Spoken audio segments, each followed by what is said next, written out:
What's up, Sean? Hey. So we've been pretty busy on Slack at our own homes for about 2 weeks now.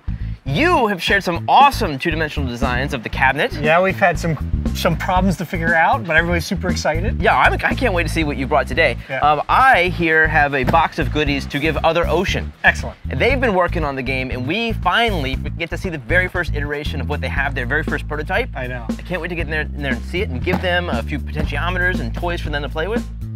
And you have some stuff for me, too. And I do have stuff for you, too. All right, good. Including an amplifier, a speaker, all kinds of fun stuff. Awesome. Want to go in? Yeah, all right, let's go. All right, so we've had a few weeks here to work amongst ourselves, and I can't wait to see what Other Ocean has done here, Mike and Kevin. Oh, yeah. I understand you've been hard at work on the code. Sorta. Well, it's funny because like we last left off, we were talking about making the game, modernizing it for 6 players. Yeah. And our thought was let's make a circle and put circular bases into the game and do this sort of thing. I think later that day, after everybody left, we kind of quickly realized that was we started mocking up in Photoshop and realized this makes no sense actually. But we're all in on 6 players. We're all in on 6 players. So we rethought it and we kind of settled on going with a hexagon. Yeah. And there's a lot of reasons for this. So remember in the original Warlords, you have bases that are kind of square, and you have this broadside action between each other. So like you'd have these 2 planes where you're fighting it out, and you could face the other player that way. Almost like Pong at that level, right? Exactly. And when we're doing circles and half circles, that would never work because you'd never be able to aim at the other player. So we kind of put that together. We tried also what would happen if you tried 8 sides, 12 sides, and stuff. We went crazy. Yeah, but, we explored it, but yeah, we went through all those things just in case someday we want to make that 24-player Warlords. And we just tried all the different shapes out and found out the math that we wanted to construct it. So we settled on what we'll show you right now. So you see we have, we call it Starlords right now. Yeah, I love the name. I'm in love with the name. And we realized like in the sit-down version of Warlords, versus like the stand-up version of it, which was 2-player. Yeah. They had 2 sides, so two people per side. So they had the text reflected to each side so that you could see what was going on. Okay. With 6 sides, we're like, okay, now we have to let everybody see text from their perspective. So imagine yourself sitting at the table right now. At each corner here on this hexagon, or each side of this hexagon, you're looking at your own personal screen. And then we kick it off, and you can see right now, we actually have, using the mouse right now to control it, because we have to get proper controls in, but you can bounce, lose blocks here. It's drawing the bases the same way it did the 2600 version, the arcade version, but now with those angles we talked about for the with the extra side. So each adjacent base has their sides parallel to each other? Close to parallel, because this is not quite there, and we can play around with that. Everything in this right now is procedural. So we can choose how the bases are tapered, what angle everything is, whether the bases even need to be on a side or at a point. But I think on a side is better, and I can't wait to see what Sean thinks about how we're going to build this out, because we can then rotate and angle that to where it makes sense. But one thing I did learn, Kevin and I, when we're kind of playing around with it, is these corners are interesting. When the ball comes into a corner, in the original version, where I'm pointing with the mouse right here, it would be a straight wall, and it would kind of bounce off and it's predictable. Here, you got to really think about the angle. So you can do really crazy angles to take people out. Yeah, you're so used to the 4 square 90-degree angles and how that's going to react. And so when you have these slightly skewed angles here, it just kind of messes with you. And so we added the catch on the player as well. So you can see that we've caught the ball. Oh, wow. And so there's an interesting thing here too, where it's like, to see the blue guy, let's see if I can do this right. If I do it just right, get the right angle, the other guy's in the way. You can actually bounce the ball off of every base and have it come back to you if nobody's like Discipline style. Yeah. So there's all these cool new things that kind of came out of doing a hexagon that we didn't think about, and it just kind of emerged from doing it. This is fantastic. Oh, good. This is great.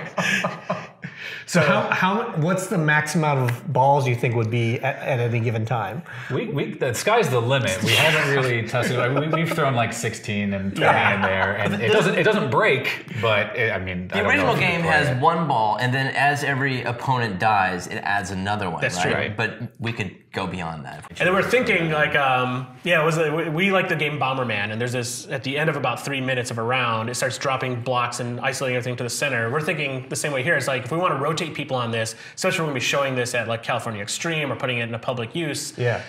We want to get people off this machine and rotate people in quickly. So at a certain amount of time, we should just start spawning balls. And so it just becomes chaos. Yeah. And last one standing wins that round. Right. Because at some point, people are going to get really good at this game. You're going to have standoffs that take too long. That's just pterodactyl, right? Yep. In Joust. Yeah, exactly. Pterodactyl and Joust. So tell me about the shape of the paddle.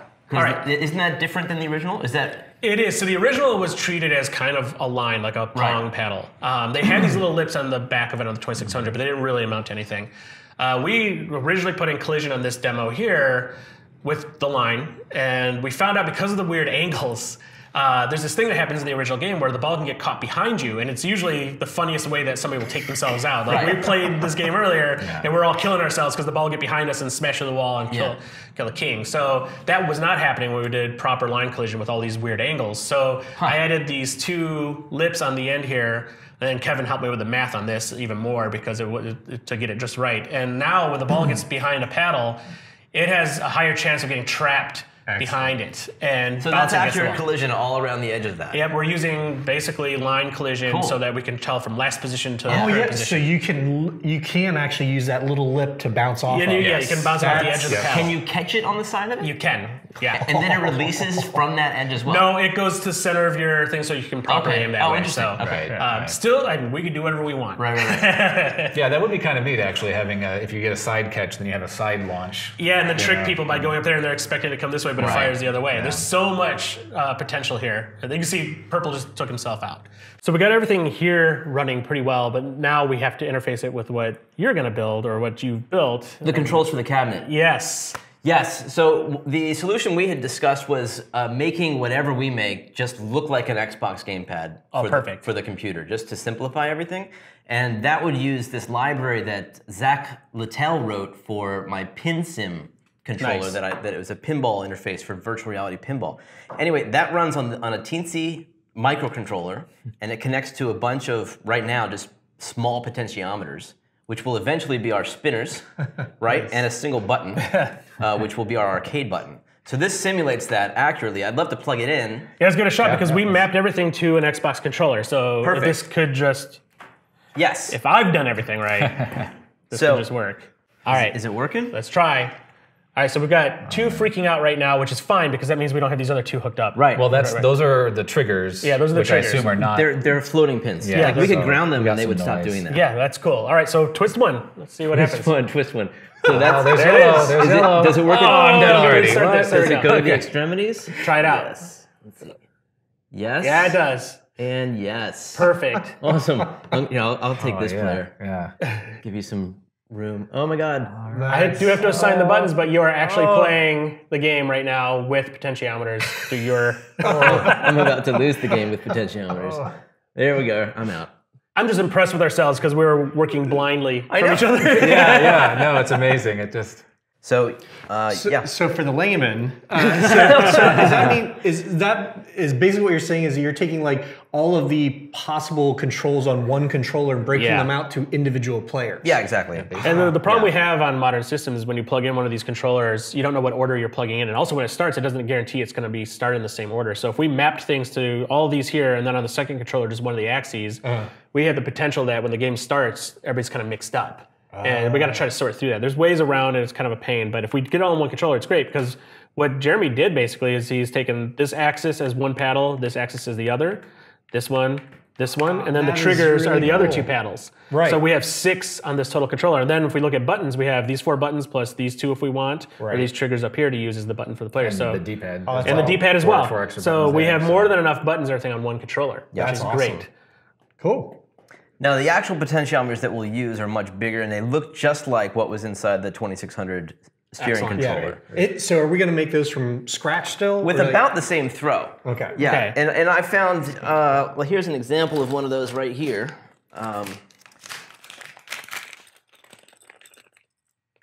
Right there. Oh yeah, just a regular old cheapy. And there's plenty of options for actual controllers. This is one I found on Thingiverse. Yeah. that happens to fit well. Great. That's amazing. But you get a sense of the tension that's in there. Yeah. And the throw if you want to give it a shot. Yeah. I almost like the ridges on that a lot because we are doing an exact precise movement, unlike like Tempest and stuff like that. Well, this is an off-the-shelf steel. That's a nice weight to that. Hand, it's not a spinner, but it's a top for a spinner.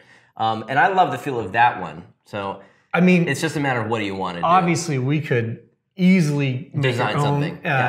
My only, which is fine, we can totally do it. I love the weight of this though. Yeah. So I would almost vote for doing that because that just feels so that you need some tape in order to give that enough friction to stay on. But you can kind of see. Yeah. That's I don't know. I mean, that feels good, right? That feels great. That feels pro. And I even like the look of that. That's a classy Yeah. All right. I also have something. You built it. Yeah, it's all done. We can just use the little. It's perfect. It actually works. Wow. So we've done a lot of talking off camera about designing this, and it turned out to be a tricky problem to solve because we are using a TV inside. Yeah. And as everyone knows, everything's 16 by 9 now, and it's impossible to find a square like LCD, LED, whatever. Yeah. So what we've done here is this is the TV, like that's a whole TV that will mount in the table, and we had there, and we're gonna just use basically an inset of the screen, right? Yeah. Yeah. So. That was an interesting math problem because we were like, how do you place this in here to optimally put it? And we were really liking the players on a side. And it also makes sense for placing the controls. So we made the table a little bit bigger than we had originally planned in order to fit the TV this way versus like that way. Because this way we'd have to put players at the points. Yeah. I think this is a much better situation. So we're going to be talking to Jeremy's friend Zach about CNCing this, and I think it will be plywood, kind of like a traditional cabinet would be made, like 3/4 inch plywood. And I'm trying to think a lot about like, I hate it when you have cabinets, construction or whatever, that once it's together, it's a pain to work on. Yeah. So I'm trying to keep that in mind because we're going to have to troubleshoot, hook things up and whatever. So kind of breaking it down into its base parts. This is a 3D mock-up, so it's not exactly like it will go together, but each one of these will be a separate panel, all gets bolted together, and this will be separate. And this will fit through a door? Yeah, I did measurements, and if you turn it this way, it should go through like even a tiny door. Yeah. Awesome. Right? So it'll be 2 parts. It'll basically be this top portion with the TV in it. We have cables that you can disconnect, I figure the computer, amps, subwoofer, all that will be down here in the base. Cool. Which will also give it some, weight and everything. And then we take these apart so you can carry this like this. Yep. You can carry this like this, and then you screw it on once you get there. I didn't even think of this because we picked a TV, and we have a TV. So this is based off of that. It has the Visa mounts on it. So I just added this support. We'll just screw the TV to this base panel. So it's not going anywhere. Right. Yeah. And then these will each be a separate panel that screws onto the base. And then each one of these supports will screw in from below and the sides, so it'll be nice and strong. And then for 3D printing purposes, it's like this. These will actually be separate panels. So, because if you need to open it up and troubleshoot a controller or whatever. Potentiometers potentially could go bad. You got to switch those out and stuff. So panel, panel, panel. Each one of these is just a piece of plywood that will screw into the supports here. So this center ring will be, I'm thinking, we had talked about putting screens in there, so that will be acrylic, and we can do a subset screen if you want to do like an LED readout or something like that. So the black panels themselves will be acrylic, and then the inset screen will be some kind of screen acrylic or something else. Yeah, whether it's the screen actually set in there or clear acrylic, frosted acrylic, whatever we want to do. Cool. And then I figure in the base we'll put maybe on 1 or 2 sides access panels that pull off, so they can get up underneath. I'll see what room that we have to play with, because we have to also fit speakers. Right. And I have this dream of putting like a cup holder in it. at each station. Now you're asking for trouble. Well, that actually brings us to a good point. So there will be these access panels like from below that we can reach the power and stuff from there. Right. Sure. What about the area between all of these panels? Yeah, do you think that'll be watertight? I don't know. I can't. Just when you buy 3/4 inch plywood, it's about 3/4. It's not exact. So realistically, getting super tight seams between each panel is going to be tough. I know a lot of times on the edges and seams of traditional cabinets, I'll put like that T-slot, that rubber. T-molding. T-molding. We could put that in between. That's interesting. That's actually a good idea. It wouldn't be a complete seal, but I mean, we could run foam under it, and at the very least, it would, if something spilled on it, it would make it run off onto the top of the panel rather than, it's not going to be. I don't know an easy way perfect there. I think that's like T-molding is great because it serves that purpose pretty well. It just hides the seam and prevents things from getting in it. And another question for you guys. I know a lot of times on the cabinets that we've looked at and stuff, they'll have a piece of acrylic over the actual control panel. Yep. Do we want something like a piece of acrylic over this top part here, like an impact acrylic or do you think just leave it as the painted? Because I'm picturing it's like painted smooth plywood. Depending on the paint used and all that stuff, that's probably fine. But for the wear and tear that these things get in normal operation in the day, you always had to put that acrylic on there just to protect the artwork and everything on that was underneath it. Yeah. Which we can do that. And I don't know if you guys have input because I hadn't come up with any kind of, I was kind of going through a classic Trek look for this. Yeah. And I hadn't really laid out any kind of artwork or anything, but we can put text, we can do a design, and it's easy enough to laser cut some acrylic. I get like abrasion resistant just acrylic a clear panel on top. Yeah. As far as these panels go on the inside, we talked about putting effects in there of some kind. Yeah. We don't have a budget yet for that, but we could spend, I figure, $100, $300, or $600. So we'll have to get approval for one of those price tiers. But for the inner ring. Even the 100 tier, I think would have a nice payoff. That would be taking something like a standard strip of 144 LEDs per meter and laying them underneath at the bottom of that panel through some frosted acrylic or etched acrylic that thing. And then they would shoot up, and we could do that's effects perfect, going back and forth, or the whole thing would flash when you get hit white and then come back down. But we could run these things at full brightness, and they would be crazy bright. I mean, it's plenty bright. Yeah, I think that's all we need to do. Like I had this crazy dream of like, we align 8 of them and we can do text and all stuff, but like.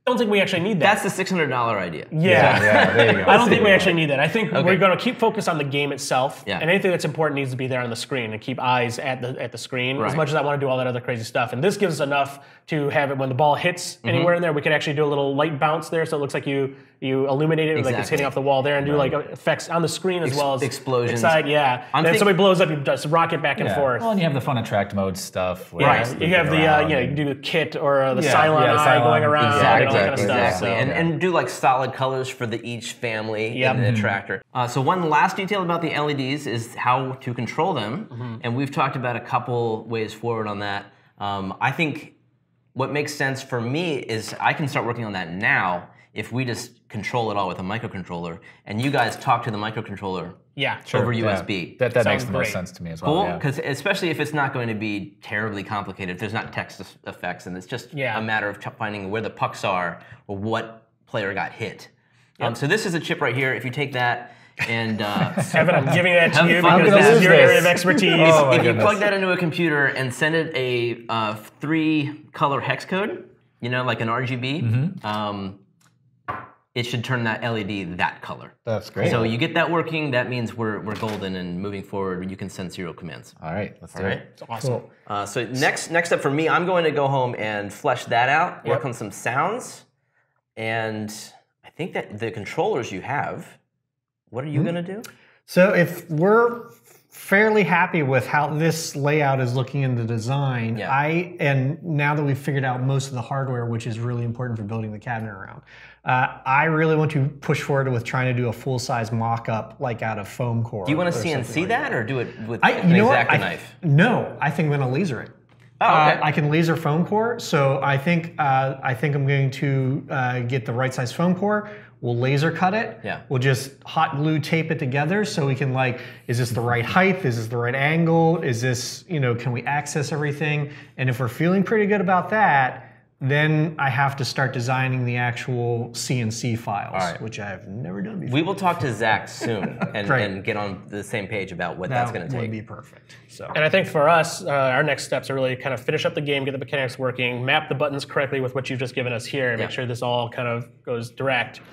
Kevin, I'm going to be using a lot of his help now on getting the visuals where we want them and that sort of thing. And also, if you're going to be using the interface here for the LEDs, that'll be get the LEDs triggered. Yeah, that'll be really good. And I think ultimately we should go check out a Warlords and recalibrate and make sure everything we're doing is making sense. See if there's anything else we can infer from it.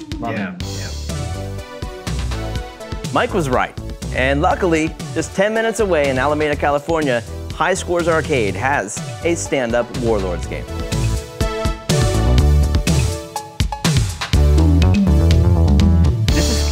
I've never seen the upright before.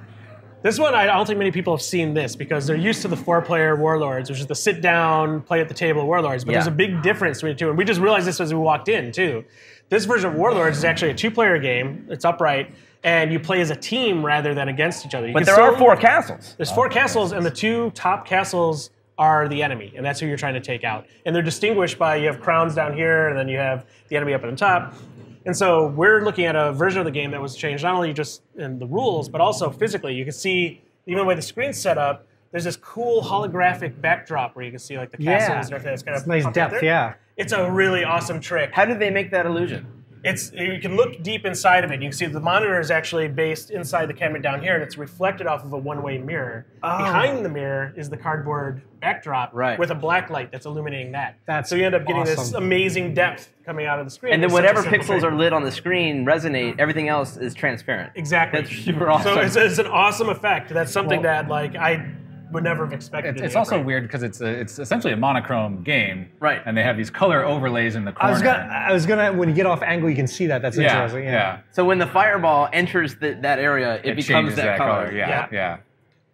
So I mean, we're learning a lot from this. I think one, like the team play aspect of it is something that's kind of intriguing, especially like how would you translate something like that to a 6-player game? Should we support that or not? That's going to be a big question. Right. And also the idea that like you have score in this game, which we weren't even thinking about score other than your wins, tracking the wins between each round, but you actually, I think, accrue score based off how much damage you do to other players. That could be cool. That could be great, especially to have a high score table like. So it's not just 1 point for winning; it's a aggregate.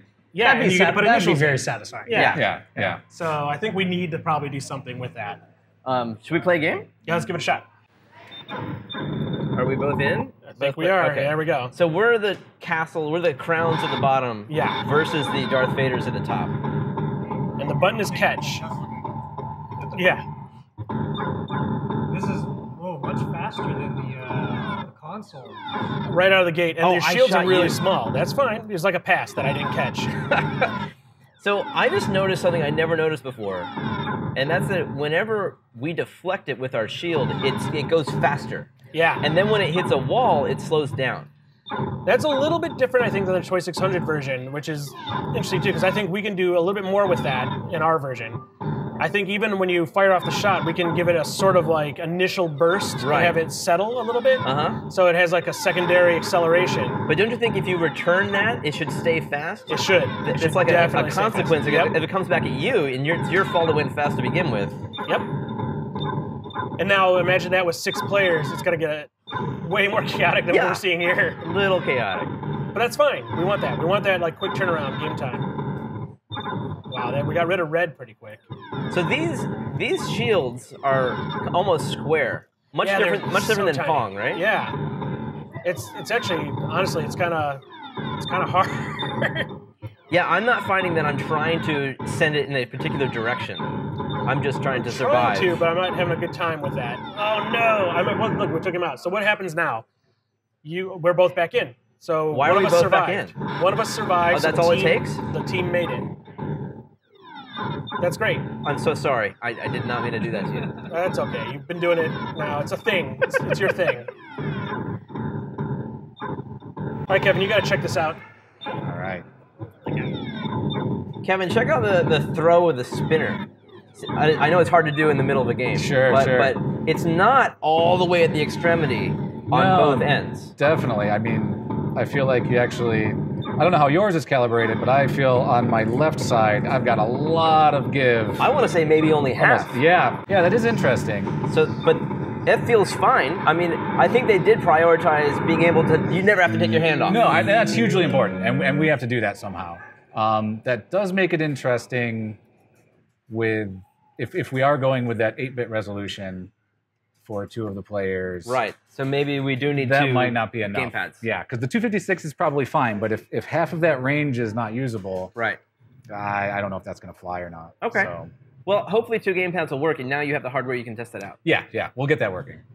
All right, Mike. Lots of different cabinets to look at. They didn't have any cocktail tables, which are what we're kind of going with, but you know, some, like you said, we've been around this stuff for so long. I'm like things that I've never really noticed before. So we got one of the things I noticed is this rubber bumper stuff that's on a lot of these, and I'm wondering if we can swing it, if that's something that we should incorporate on the cabinet.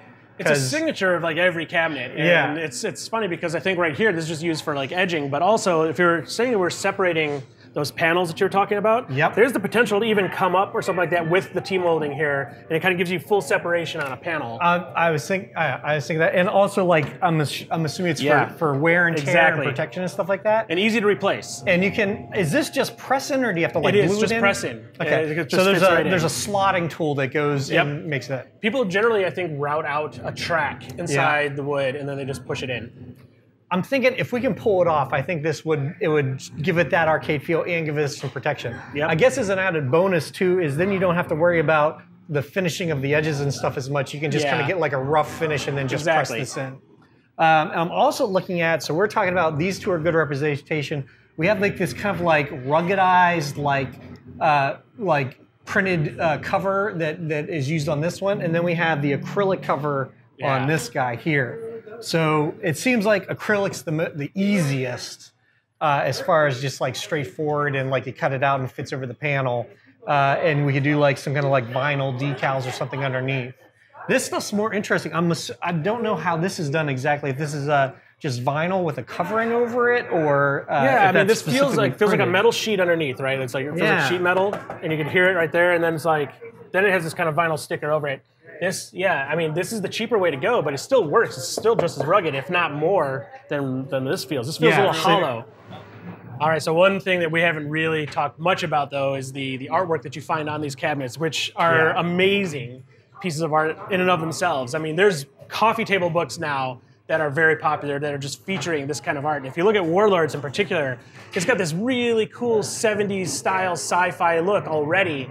That's kind of going along with it. I was going to say that this translates, because we're going, you know, the sci-fi route, but this would translate really well, a very similar motif to our version. Exactly. So, you know, thinking about that for the control panels and other little details on the cabinet. And when we're talking about building, like as we go along, we've been learning so much about arcade cabinets. These things had to sell people on wanting to play them. And so the artwork was the first thing you'd see before you'd even see the screen, and you were invited into it. So we need to come up with a way to like get people lured to our game. We're gonna have special lighting, we're gonna have all that stuff, but this artwork as well is just. We got a hexagon table. We got a hexagon table. We're ahead of the game there. We're just gonna have an arcade game no one's ever seen in 2018. So that's a good starting point. It's a really good starting point. That's gonna already get people excited.